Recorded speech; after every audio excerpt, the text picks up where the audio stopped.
আল্লাহ বলেন আদ-দুআউ লা ইউরাদ্দু অথবা তাকদীরু লা ইউরাদ্দু ইল্লা বিদ-দুআ। এই হাদিসের মধ্যে আসছে লা ইউরাদ্দুল কদরু ইল্লা বিদ-দুআ।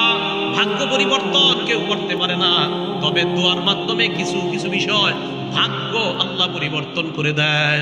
দোয়া করলে আল্লাহ ভাগ্য পরিবর্তন করে দেয়। ভাগ্য দুই প্রকার, একটা মুবরাম আর একটা মুআল্লাক। মুবরাম মানে হবেই, এটা যা বলবেন আপনি হবে, জন্ম কবে, মৃত্যু কবে, কি কবে, এইগুলো হবে, এটা মুবরাম।